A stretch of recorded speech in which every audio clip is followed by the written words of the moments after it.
जय हिंद साथियों, डॉक्टर संग्राम पाटिल इंग्लैंड से बात कर रहा हूँ। साथियों, आईपीएस संजीव भट्ट जो आईआईटी बॉम्बे से उन्होंने अपना बीटेक किया था 1985 में, एकदम होनहार, इंटेलिजेंट और देशभक्त ऐसा नौजवान जो आईआईटी बॉम्बे के बाद फॉरेन जा सकता था, बड़ी कॉरपोरेट नौकरी में जा सकता था, लेकिन इस नौजवान ने डिसाइड किया कि वो देश की सेवा करेगा। तो उन्होंने यूपीएससी का एक जो ऑप्शन था वो चुना और 1988 को उनको आईपीएस मिल गई। उन्होंने गुजरात कैडर लिया और गुजरात में उनका पोस्टिंग हो गया। 1990 में he was assistant superintendent of police Jamnagar. ये बड़ा फेमस प्लेस है जामनगर गुजरात का। यहाँ पर उनके होते हुए उनके जो अंडर जेल थी एक, वहाँ पर कस्टडी में एक प्रभुदास वैष्णानी नाम का एक कैदी था और ये कैदी बीमार हो गया।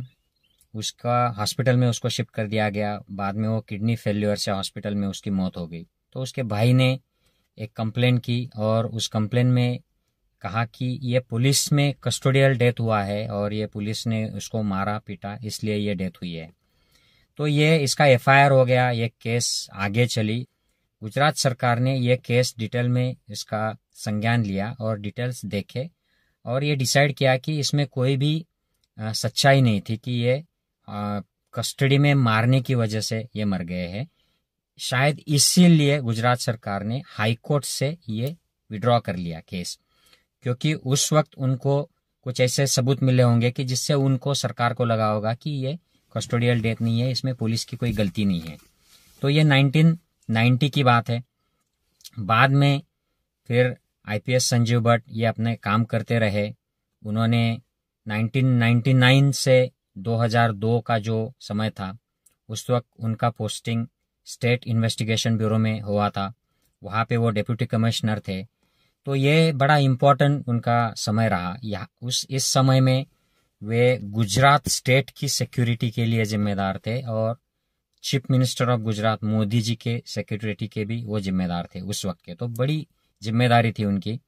और इसी समय में आप जानते होंगे कि गोधरा जो गुजरात का एक बड़ा शहर है, यहाँ पर ट्रेन से जब कार सेवक आ रहे थे अयोध्या से, तो उसमें जो मजदूर गरीब लोग जो भेजे गए थे भाजपा की तरफ से, विश्व हिंदू परिषद, बजरंग दल की तरफ से, उनकी ट्रेन की बोगी जलाई गई और वो जो 63 लोग मर गए, इमीडिएटली उनके फोटो के साथ लिस्ट जारी की गई भाजपा की तरफ से, आरएसएस की तरफ से, और उसका पूरे स्टेट में एक माहौल बनाया गया। ये उसी दरमियान हुआ था। इस दरमियान ऐसी कुछ घटनाएं हुई कि मोदी जी बहुत नाराज हो गए थे संजीव भट्ट पर, और उस वक्त के जो गृह मंत्री थे मोदी के मंत्रिमंडल में, वो हरेन पांड्या, उनके ऊपर भी। तो ये क्या हो गया था, क्यों नाराजी हो गई थी, पुलिस प्रशासन पे क्यों नाराज हो गए थे? क्योंकि उस वक्त जो 63 लाशें गोधरा में हुई, ये बोगी में आग लगाने की वजह से, उन लाशों को अहमदाबाद लाकर उनका माहौल बनाने का प्लान मोदी जी बना रहे थे और पुलिस प्रशासन इसको अपोज कर रहा था, ये बताते हुए कि इससे सामाजिक तनाव बढ़ेगा, लोगों में अशांति पैदा होगी और हिंदू मुस्लिम दंगे हो सकते हैं। लेकिन मोदी जी ये बात सुनने को तैयार नहीं थे। उनको ये डेड बॉडीज लानी ही थी अहमदाबाद में, और इसके लिए वीएचपी और बजरंग दल और आरएसएस ये सब मिलके ये प्लान बना रहे थे। तो मोदी जी जरा नाराज हो गए थे उस वक्त। दूसरी एक बात हो गई कि उसी वक्त मोदी जी ने अपने सीएम आवास पर एक बैठक बुलाई थी और इस बैठक में कहा जाता है कि उस वक्त के सारे पुलिस जो अधिकारी थे उनको ये आदेश दिया था कि आप हिंदुओं को रोकना नहीं, उनको जो करना है वो करने दीजिए। तो इस बात से हरेन पांड्या जो गृह मंत्री है वो भी नाराज हो गए थे और उस मीटिंग की जो बातें हैं वो बाहर आने लग गई थी। इसमें हरेन पांड्या थे और बाद में भट्ट ने भी आवाज उठाई थी। उस मीटिंग में होने का हवाला दिया था और उसमें क्या क्या हुआ था, मोदी ने कैसे आदेश दिए थे, दंगे करने दिए जाए इसके लिए कैसे अधिकारियों को दबाव बनाया था, इस बात को आगे लाया था। बाद में हम लोग सब जानते हैं कि हरेन पांड्या जो गृह मंत्री है उनकी हत्या हो गई थी और उनकी हत्या में जो सस्पेक्ट लोग थे वो भी मारे गए थे एनकाउंटर में, ये हमको पता है। तो तीसरी जो बात हो गई थी कि उस वक्त इलेक्शन आ रहे थे, और ये गोधरा जो है ये इलेक्शन के पहले हुआ था। अहमदाबाद की जो दंगे हैं इलेक्शन के पहले हुए थे, सेकंड टर्म आने वाला था मोदी जी का, और उसी के पहले ये सब हो गया था। और आज तक पता नहीं चला है कि वो गोधरा में किसने आग लगाई थी बोगी में। ये हमेशा होता है, पुलवामा भी ऐसे हुआ है, ये हमेशा ऐसे ही होता है। सितंबर 2002 में मोदी जी ने चीफ मिनिस्टर रहते हुए ओपनली मुसलमानों के खिलाफ बयान किया था। तो कोई चीफ मिनिस्टर की पोजीशन से मुसलमानों के खिलाफ ऐसे बयान करे तो यह बड़ा सीरियस मसला हो गया था। तो माइनॉरिटी कमीशन जो होता है, नेशनल माइनॉरिटी कमीशन, वो इसकी इंक्वायरी लग गई थी सेंट्रल गवर्नमेंट से। तो उन्होंने चीफ सेक्रेटरी गुजरात को उसकी टेप मांगी थी उस भाषण की। चीफ सेक्रेटरी गुजरात बोला कि मेरे पास कोई भी रिकॉर्डिंग नहीं है, हमने रिकॉर्ड ही नहीं किया है, ओपनली उसने डिनाई किया। और उस वक्त स्टेट इन्वेस्टिगेशन ब्यूरो ने ये रिकॉर्डिंग्स माइनॉरिटी कमीशन को दे दी थी। तो ये बहुत बड़ा मसला हो गया था, जिससे मोदी एक्सपोज हो गए थे। लेकिन मोदी बिल्कुल नाराज हो गए थे स्टेट इन्वेस्टिगेशन ब्यूरो पर, और वहां के सारे अफसरों के ट्रांसफर पनिशमेंट पोस्टिंग पे कर दिए गए थे। बट भी उसमें थे, उनको साबरमती जेल का अधीक्षक बना दिया गया था। और उसमें के उस वक्त के जो अधिकारी है वो सब उनको पनिशमेंट तो मिली, प्रमोशन उनके रोक दिए गए, बट के रैंक के लोग आईजीपी हो गए, और बट सिर्फ एसपी लेवल पे ही काम करते रहे काफी सालों तक। आगे जाकर भट्ट ने सुप्रीम कोर्ट में एक हलफनामा दाखिल किया, और उसमें ये सारी बातें बताई कि कैसे अहमदाबाद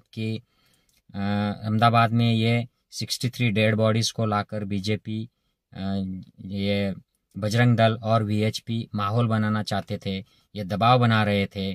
फिर हरेन पांड्या के मर्डर के सिलसिले में या मृत्यु के सिलसिले में जो गवाह थे उनको बदलने के लिए, मिटाने के लिए अमित शाह और मोदी जी कैसे दबाव बना रहे थे।